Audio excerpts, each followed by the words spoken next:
Ola a todos, encántame empezar o Alalá contándovos unha historia. O personaxe principal do conto do Alalá desta noite chamase Manolo. Cando era neno, encantáballe a música de gaita. O que pasa que aquí na zona na que el naceu, na rúa, que é onde estamos hoxe, apenas había grupos, apenas quedaba un só gaiteiro. Manolo despois marchou a Barcelona. E ali, indo aos concertos de Fuxan os Ventos, de Milladoiro, de Miro Casabella, reenamorouse da música galega. Así que cando volveu á rúa no ano 89, buscouna, pero non había. Aquí non quedaban grupos de música tradicional, non quedaba ni un só gaiteiro. Así que Manolo foi ao concello e dixolles: eu quero facer unha escola de gaita. Quero ter un lugar onde poder transmitirlle aos nenos da rúa a tradición musical. Manolo non era profesor de música, era fontaneiro. Pero ainda así fixo. E 20 anos despois, aquela escola segue aberta, segue recibindo a novas xeracións de nenos da rúa e de toda esta comarca. 20 anos despois, aqueles nenos percorreron Galicia, España, Europa, gravaron 2 discos e a escola converteuse nun referente para todos os músicos da música tradicional. Eso sí, nin Manolo nin a Escola Bertal renunciaron nunca ás raíces da música galega. Sempre fixeron música galega sen adulterar. Ese é o espírito da escola de Abertal que é o que lles inculcou o seu mestre, Manuel Durán. El é o personaxe do conto do Alalá desta noite.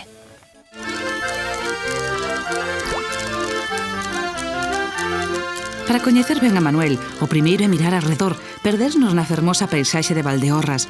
Un lugar cheo de misterios e sorpresas, desde as augas do encoro da rúa ata o clima, que lle dan un sabor especial aos viños, ou a historia, porque aquí estiveron asentados os romanos, que levaron ouro e deixaron pontes como a da Cigarrosa. Pero nos últimos 20 anos, a gran sorpresa é a música tradicional, que reviviu por obra e arte de Manuel Durán. Para conseguir semellante xesta, Manuel creou a Escola Abertal.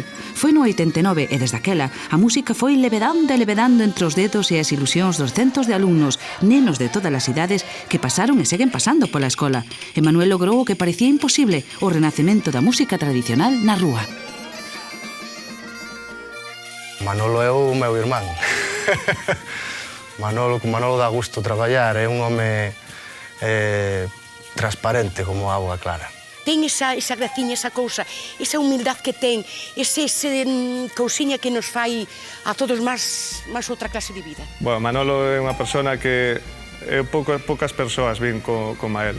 Por ese traballo, esa constancia que ten, ese amor a nosa cultura. A súa amabilidade, co seu cariño á xente e aos gaiteiros, sacou todo adiante. Sí que merecía a pena de os reconoceran moito máis. O sea, Manolo merece moito máis.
Bueno, pues aquí temos un clima, digamos que casi mediterráneo, mellor dito, onde confluye o clima mediterráneo e o atlántico. Entón, é a única zona onde se producía aceite, en Galicia, a zona entre a rúa, máis ou menos entre a rúa e Quiroga. Cada aldea tiña un ou dos muiños de aceite e se producía moito aceite. Incluso, pois, parece ser que fai pouco nunha investigación que fixeron, pois, atoparon varias variedades de aceituna aquí que non eran coñecidas, o sea, totalmente descoñecidas. Era a única zona de Galicia onde había produción de aceite.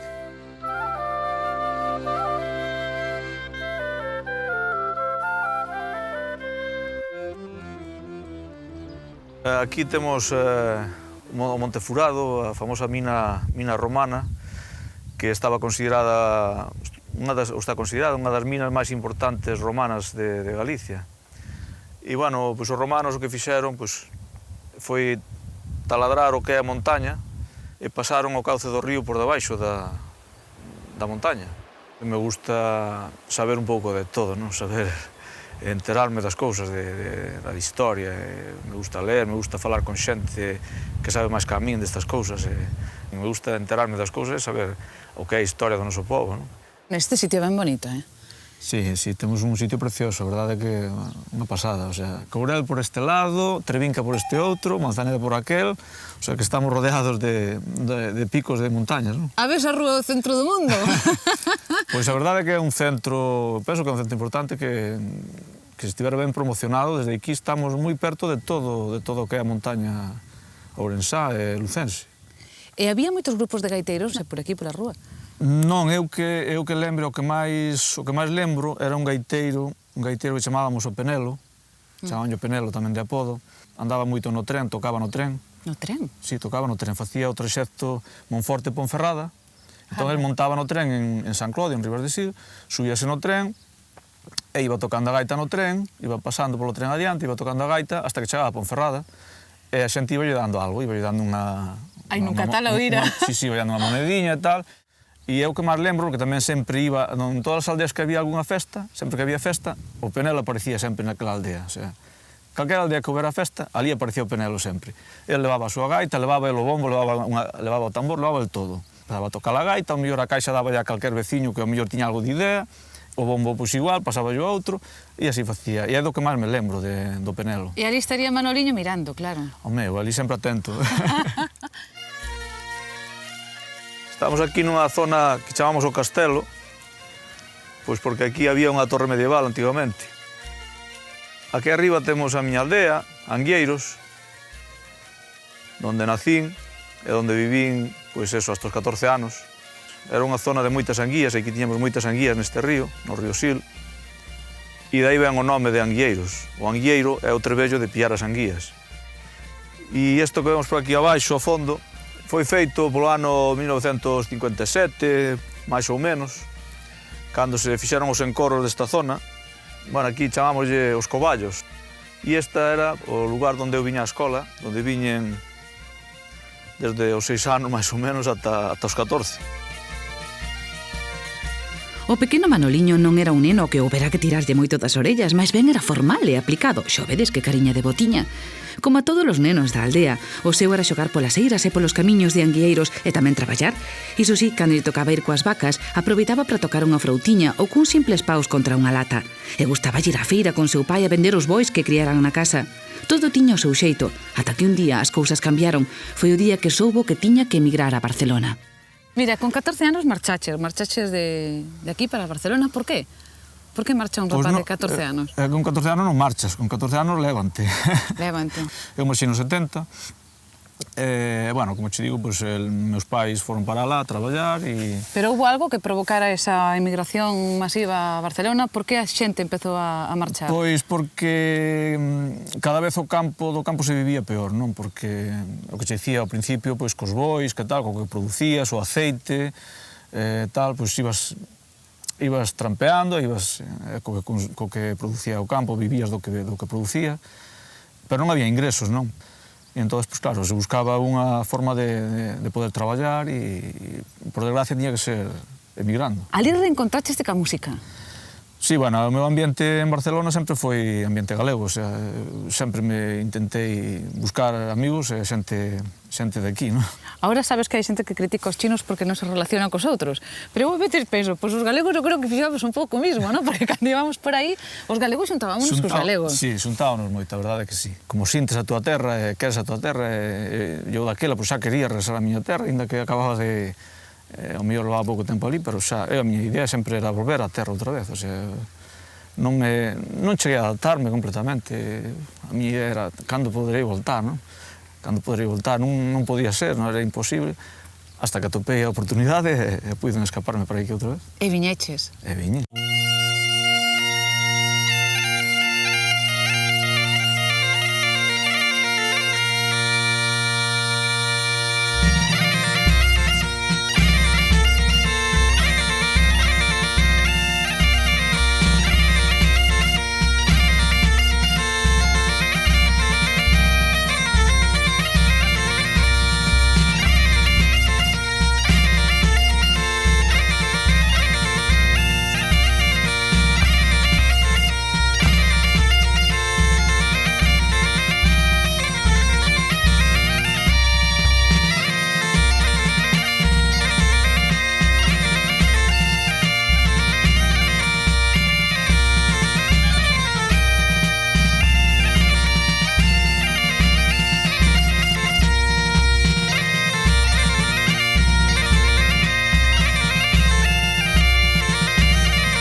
Os anos que Manolo botou na emigración en Barcelona servíronlle para ir abrindo camiño da súa vida.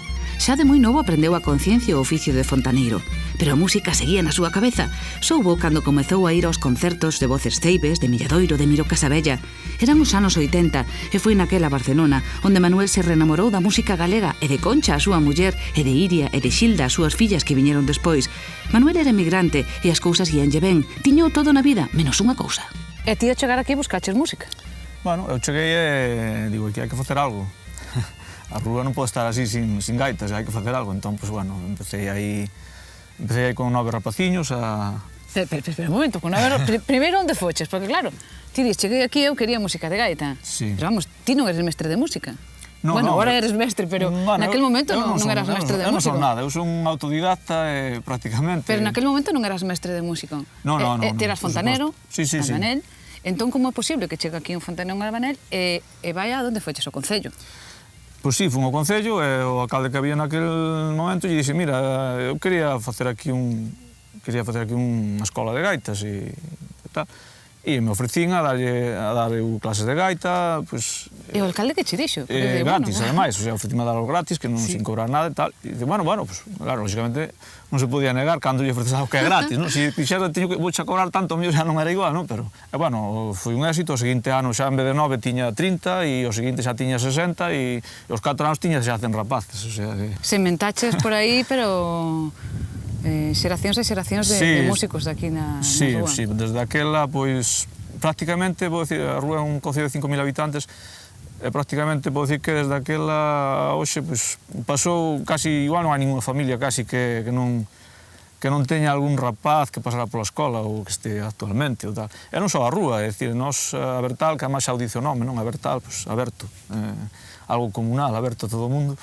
Pois temos xente prácticamente de 9 ou 10 concellos aquí na escola. Falta alguén? Quen falta? Non chegou Lucía aínda. Vamos a facer o picado. Todos con brazos, arriba, vale? Todos con brazos arriba, vai, picado pa aquí. Veña, a de 3, ¿Sí? 1, 2, 3, y 1, 2, 3, 1, 2, 3, 1, 2, 3, 1, 2, 3, 1, 2, 3, 1, 2, 3, 1, 2, 3, 1, 2, 3. Ahora vamos a hacémoslo con música, ¿sí?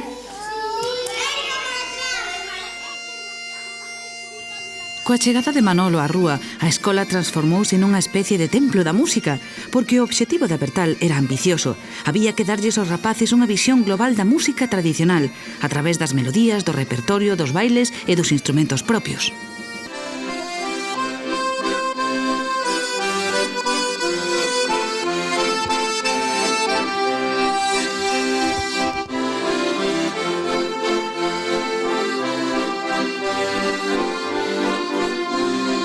Pasou o tempo, pero xa podedes imaginar que coordinar todo isto era e segue sendo complicado. Son case 100 alumnos e moitas clases diferentes. Nun paseo pola escola un pode pasar das melódicas clases de acordeón á intensidade e brío que lle poñen os alumnos de ritmo e percusión. Vamos a tocar muñeira ahora. 1, 2, 3.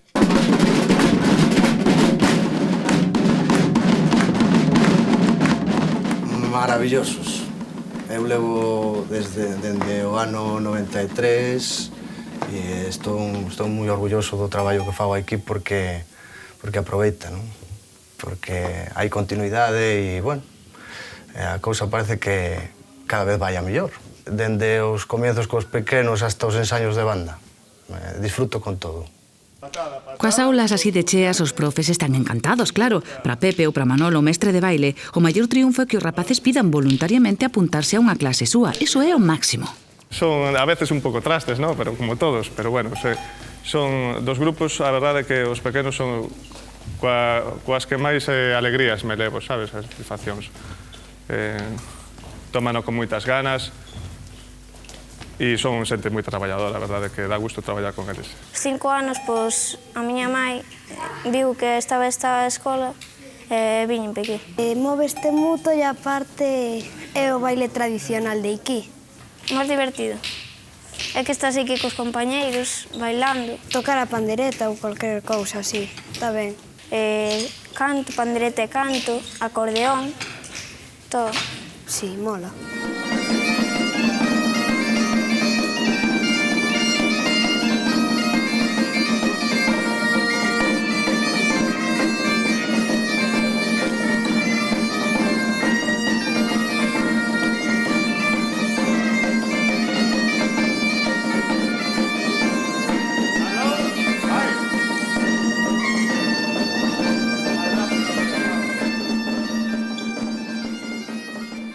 Bueno, conforme foi pasando o tempo, fostes tamén mellorando en calidad técnica, en repertorio, imagino, en grupos, en xente, e empezaron os concursos. Esa foi outra etapa distinta. Estamos falando dos 90, máis ou menos. Sí, aí nos principios destes concursos, pois empezamos a ir, os concursos, bueno, pois máis ou menos sin saber por onde iban a ir as cousas, non? E logo, pois, ao ver que non era o que nos gustaba, pois... Por qué? Que pasaba neses concursos?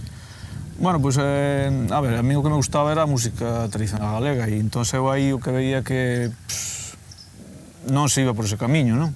O gaiteiro galego sempre foi un gaiteiro festeiro que tocaba para facer festa, non tocaba para, de xeito, non sei, serio e militar, non? Digamos, ou algo así.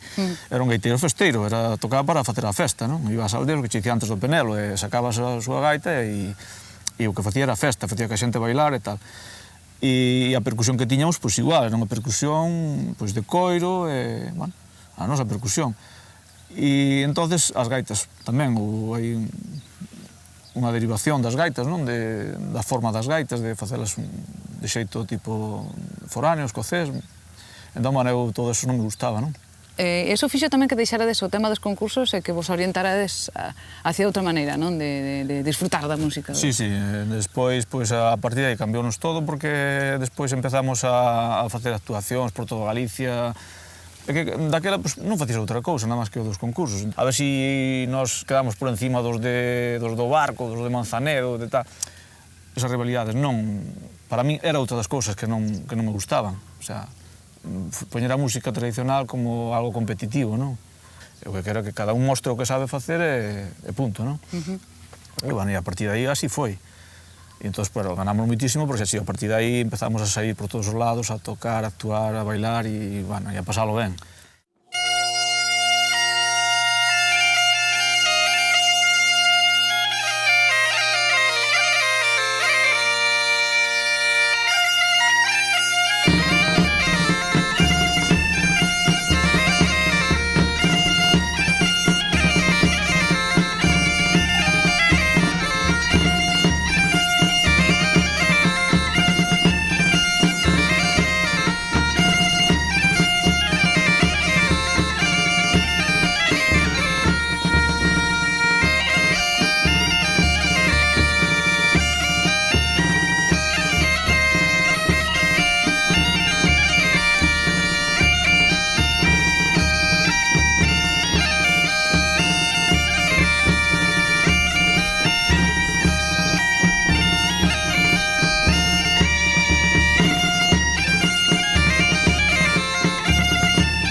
Nós na construcción pois facemos un pouco de todo. Pois eso, igual poñemos pedra, que ladrillo, que damos enfoscados, que facemos louxados, que é ameno, non? Porque non está sempre facendo a mesma cousa.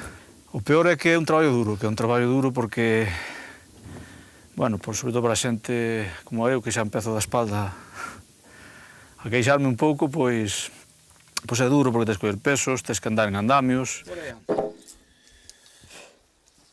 Bueno, a mí no traballo sempre me gustou ser curioso, facer as cousas ben feitiñas, deixar os traballos ben rematados, ainda que me leve máis tempo, pero sempre me gustou deixar as cousas ben feitas, os traballos ben rematadiños e ben feitos. Bueno, pois agora estamos poñendo as vigas e os canteados para despois poñer a táboa para louxar. Penso que vai a quedar bonito. Hasta que non este rematado non se sabe, non? Pero penso que vai a quedar un porche bonito.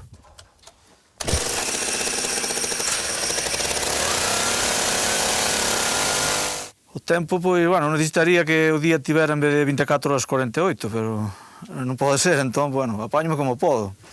Entón, pois, estou polo día traballando, todo o día, e a partir das 7 da tarde, pois, encartar os trastos rapidamente, marchar a ducharse, cambiarse e inmediatamente a ir a dar clases a un lugar ou a outro.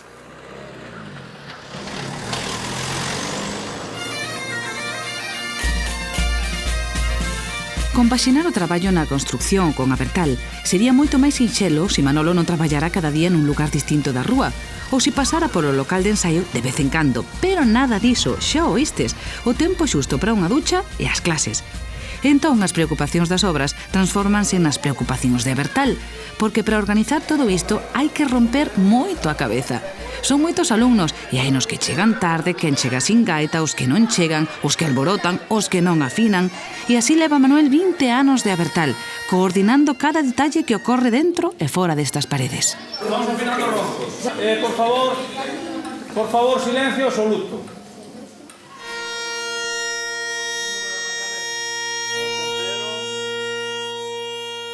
Dimos que o coñecen que en todo este tempo Manolo nunca perdeu a ilusión nin o rigor, porque si coas obras é perfeccionista, con Abertal é disciplinado e paciente, porque para ensinar música o primeiro é ensinar a querela e a emocionarse con ela, e niso cada alumno é diferente. Realmente emociona, a mí me emociona.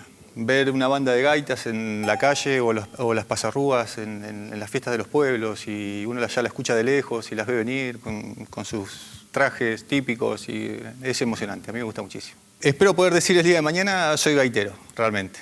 Lo diré con mucho orgullo, con mucho respeto y espero poder tocar bien la gaita. A ver si Manolo me ayuda. Venga. 1, 2, 3.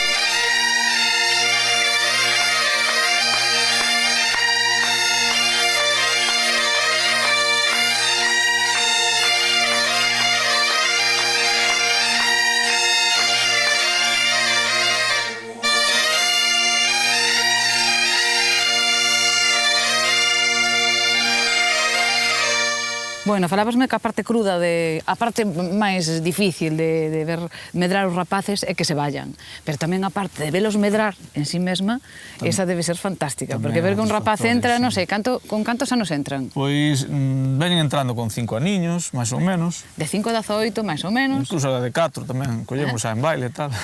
A partir de aí, bueno, como mínimo aguantan hasta os 18. Como mínimo hasta os 18. Teño rapaces con 20 e pico de anos, o sea, hai rapaces que aguantan bastante máis.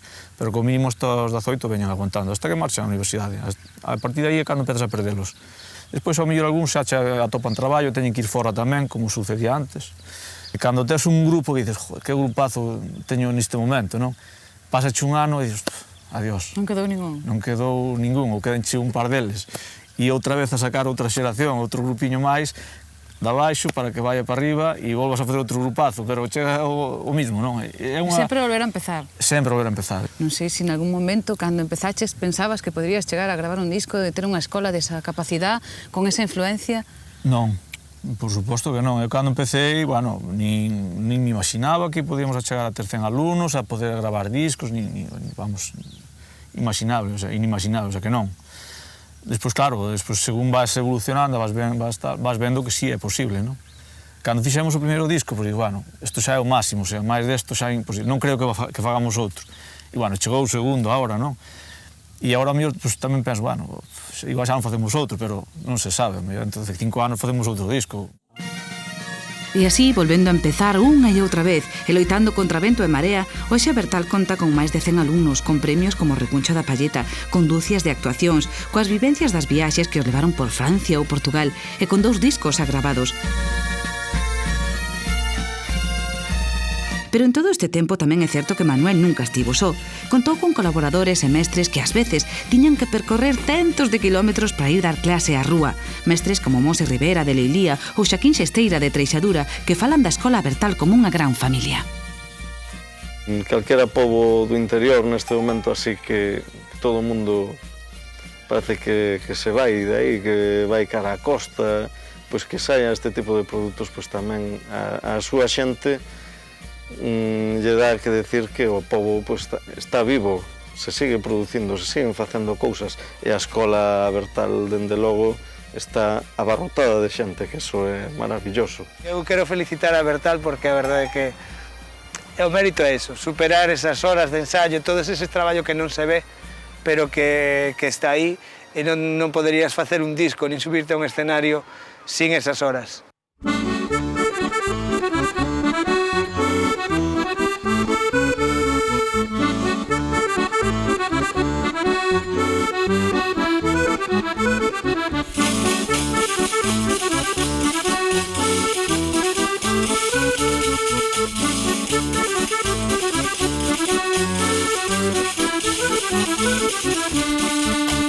Ahora comenzó con los ojos comenzaré,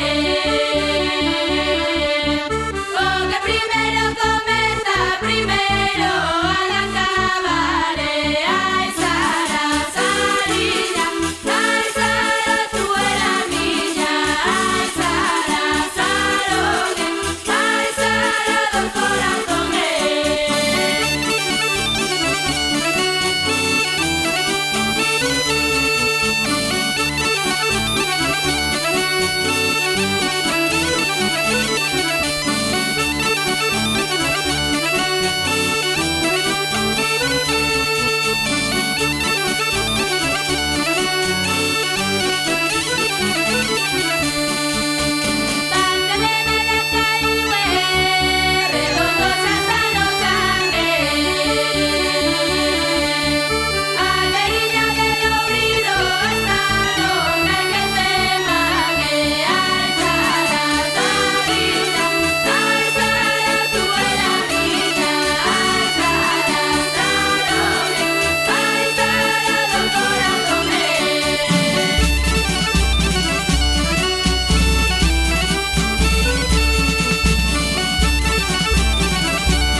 Na historia de Valdeorras a minería tivo moita importancia. Desta terra sempre se sacaron bons froitos, na época dos romanos coas minas de ouro e hoxe coas canteiras de pizarra. A da pizarra é hoxe unha industria fundamental para a economía da rúa e da comarca, que é o lugar do mundo que máis cantidade produce. Con ela cúbrense tellados, fachadas, chans e mobiliario exterior de todo o mundo. De Carballeda e do Barco saíron en 2009 case 500.000 toneladas de pizarra. O malo é que os bancos de pizarra atópanse a moitos metros de profundidade e para atopalos hai que sondear primeiro e logo quitar millóns de toneladas de cuarcita e escombro. É dicir, case hai que mover as montañas de sitio. Diso sabe moito Francisco, unha Bertal que está en primeiro de acordeón, pero podería ser catedrático en manexo de dumpers, eses enormes camións que así de cerca case meten medo. O sea, nos dedicámonos a desmontar hasta que chegamos abaixo á pizarra, sacando o que non sirve, por exemplo, no desmonte, hasta que chegamos á pizarra, despois, cando estamos na pizarra, tamén vamos sacando o que non vale. O que se vai retirando a máquina cargadora, ímoslo retirando nós. E, bueno, é o noso traballo. E cando ten moi fácil, que o cazo lle entre medio e colle rápido, é enseguida, é moi rápido. Casi, se non che dá nin tempo comer o bocadillo, aunque sea pequeno. Pero, bueno. Unha das cousas que máis lle gusta a Francisco é que a maquinaria cambian ya de cada pouco. Pilotar un dumper destes é complicado, sobre todo cando chove, e ollo, á hora de descargar hai que ter precisión para non dar un paso en falso. Pero a Francisco gústalle, enténdeo. É como manexar un enorme acordeón, con precisión pero con delicadeza. Ahora se me fora a acordeón tan fácil como o dumper non tiña problema. Pero bueno, cada cousa é como é. A veces hasta levo partituras para cando mentre me carga a máquina, o mellor leva un minuto cargarme. E aproveito a estudialas, a solfa, non? Fago moitas veces. Sapórtame que pasamos aquí unha hora moi agradable, todos, unha hora os viernes, e bueno, pasámoslo moi ben. Entón, sinal que non adelantemos moito aprendendo, pois bueno, eu conforme, porque é un rato bon que pasas aquí, todos xuntos, sí que me gusta, sí. Tanto que sí. E tocar cos compañeiros, sabendo algo, encantado da vida.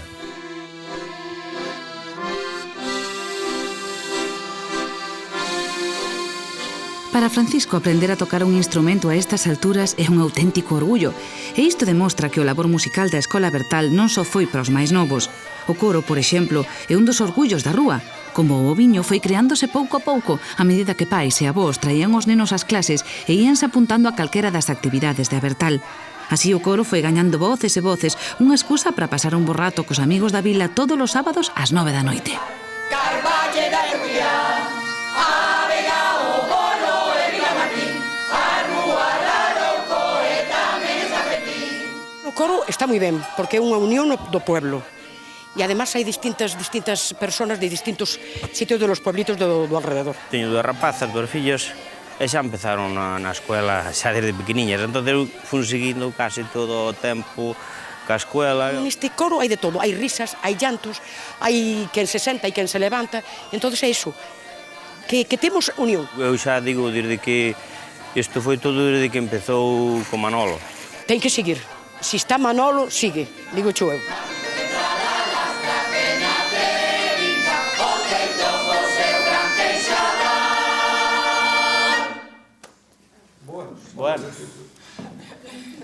Bueno, non estuvo mal. Bastante ben. Que é o máis bonito de todo isto? Que é o máis bonito da Bertal? Máis bonito, pois quizá de eso, a convivencia de tanta xente, non? De tanto rapaces, pais e tal, e temos É moi bonito chegar á Casa da Cultura un día de ensaio e ves aquele cheo de rapaces por un lado por outro, as nais, pais por ali, levando rapaces, esa convivencia ali, uns tomando así un café, charlando, o sea, todo eso é moi bonito, esa convivencia, eso quizá é o máis bonito de todo. E cando vas por aí a algún lugar a actuar, pois mesmo a convivencia que hai entre rapaces, pais que tamén van algunhas veces con nós, en fin, eso é o máis bonito de toda a convivencia. O ter o pobo, digamos, unido en torno a algo, non?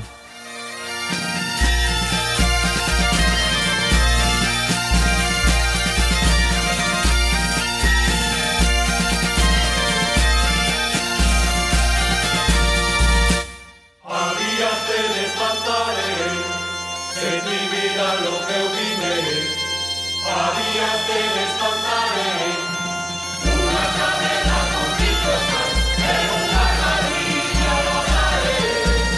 Unha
Aquí o que máis se produce en Valdeorras pois, é o viño.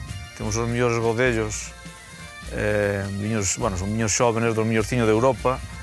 Non é que o diga eu, pero é certo. Outro dos orgullos de Valdeorras é o viño, que tamén o cultivaban os romanos. De feito, os gaiteiros daqui mollan a palleta en blanco godello ou tinto mencía. A fertilidade da terra unido ao clima fan que dende moi antigo existiran en Valdeorras bodegas soterradas nas que, aparte do viño, tamén se conserva a música. Este é a bodega de Pío, onde se desata o espírito máis alegre de Bertal, porque aquí xúntanse todos ao redor de boa comida e, sobre todo, de bo viño. O segredo está uns metros máis abaixo, na bodega soterrada. Esta especie de covas eran o antigo sistema de mantemento do viño, que aquí sempre está a mesma temperatura, 15 ou 16 grados todo o ano. As orixes destas bodegas pérdense no tempo e iso a Manuel e a Pío tenos fascinados.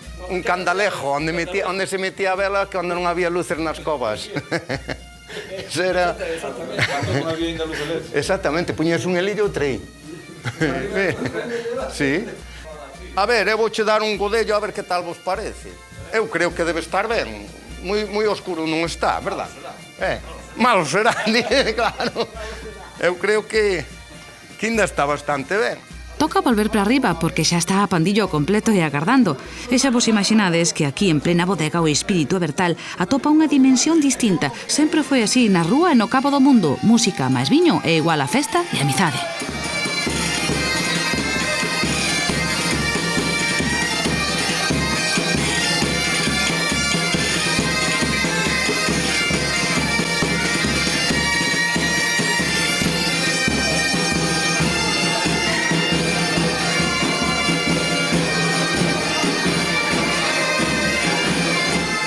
Isto, xa vedes, non é unha actuación. Aquí a música xorde dunha forma espontánea, como se viviu toda a vida. Pais, fillos e netos da rúa e da comarca xuntos. A Manolo estes momentos encheno tanto ou máis que calquera actuación, porque está a música, os amigos e ata as súas fillas, Iria e Xilda, que máis se pode pedir? De toda a vida, desde pequeniñas vimos ca gaita e... toda a vida a paciencia que ten e todo, desde, non sei, merece un monumento, a verdad, porque traballar na obra hasta as 8 da tarde, ducharse rápido, ir a dar clases, así todos os días, non sei, amor á música. Como pai, hombre, que vamos decir? Para min, o millor. Claro, para min o millor, lógicamente. Para min tamén. E na casa que? Porque... unha das túas fillas, tes dúas, unha das túas fillas din que, claro, meu pai non vai estar sempre aquí, nin eu quero tampouco. Bueno, claro, ela dice porque os anos van pasando, cada vez tamén me vou facendo máis maior e claro, isto algún día tes que deixalo, non? Pero, bueno, eu, mentras non haxa relevo, non penso... Necesitas un sucesor. A ver si... Non encontraches? De momento non parece que está complicado, de momento. A ver, esperemos que sí, que... Home, eu tampouco non é deixalo, é dicir, eu non... Cuestión quere dicir que eu queira deixar nada, non?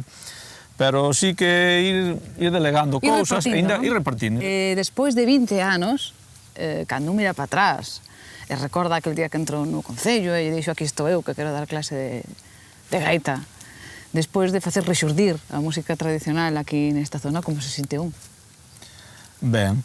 Moi ben, porque ademais eu todo o que sexa facer algo a prol da cultura galega, pois me satisface moitísimo. E ademais eres un home moi querido, polos teus alumnos para empezar xa, Bueno, creo que sí. Non sei se eu debo decilo, pero creo que sí. Tamén eu os quero a eles, Feches un pouco mestre, un pouco pai, un pouco confesor algunha vez, me parece, Bueno, un poquinho de todo. Hai que facer un poquinho da labor de todo, sí, un poquinho de todo. Pero, bueno, estou encantado con eles, son xente majísima, igual que me queren eles a mí, os quero a eles tamén.